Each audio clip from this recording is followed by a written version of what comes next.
देवउठनी एकादशी व्रत कथा। एक राजा के राज्य के सभी लोग एकादशी व्रत रखते थे, यहाँ तक कि पशुओं तक को भी उस दिन अन्न नहीं दिया जाता था। एक दिन एक अन्य राज्य के राजा के पास आए और बोले, महाराज कृपा करके मुझे नौकरी पर रख लें। तब राजा एक शर्त रखते हुए, ठीक है रख लेते हैं, और कहते हैं किंतु रोज तो तुम्हें सब कुछ मिलेगा, पर एकादशी को अन्न नहीं मिलेगा। वो व्यक्ति तब तो हाँ कर दिया, पर जब एकादशी को उसको फलहार दिया जाने लगा तो वह राजा के सामने गिड़गिड़ाने लगा, महाराज इसे मेरा पेट ना भरेगा, मैं तो भूखा ही मर जाऊंगा, मुझे अन्न दे दे। राजा ने उसे शर्त याद दिलाया पर वह माना ही नहीं। तब राजा ने उसे आटा दाल चावल दे दिया। वह नित्य की तरह नदी पर पहुंचा और स्नान कर भोजन पकाने लगा। भोजन तैयार करके वह भगवान को बुलाने लगा, आओ भगवान,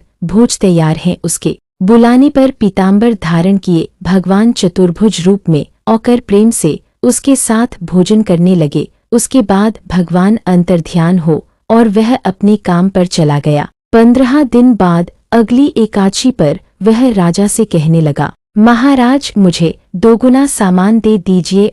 उस दिन तो मैं भूखा ही रह गया था। राजा ने कारण पूछा तो उसने बताया कि हमारे साथ भगवान भी खाते हैं, इसीलिए हम दोनों के लिए सामान कम पड़ जाता है। यह सुन राजा को आश्चर्य हुआ।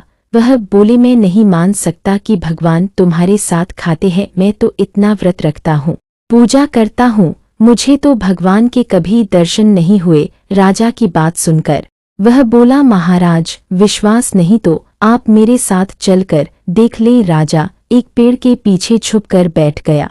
उस व्यक्ति ने भोजन बनाया और भगवान को शाम तक बुलाता रहा, किंतु भगवान नहीं आए। अंत में उस व्यक्ति ने कहा, भगवान यदि आप नहीं आए तो मैं नदी में कूदकर अपने प्राण दे दूंगा। लेकिन भगवान नहीं आए। फिर वह व्यक्ति अपनी प्राण देने के दृढ़ निश्चय के उद्देश्य से नदी की तरफ जाने लगा। उसकी दृढ़ता देख भगवान शीघ्र प्रकट हो गए और उसे रोक लिया और साथ बैठकर भोजन करने लगे। खा पीकर भगवान ने उस व्यक्ति को अपने विमान में बैठाकर अपने धाम ले गए। यह देख राजा सोचने लगा कि सिर्फ व्रत उपवास से कुछ नहीं होता है, मन भी शुद्ध होना चाहिए। वह भी मन से व्रत उपवास करने लगा और अंत में स्वर्ग को प्राप्त हुए।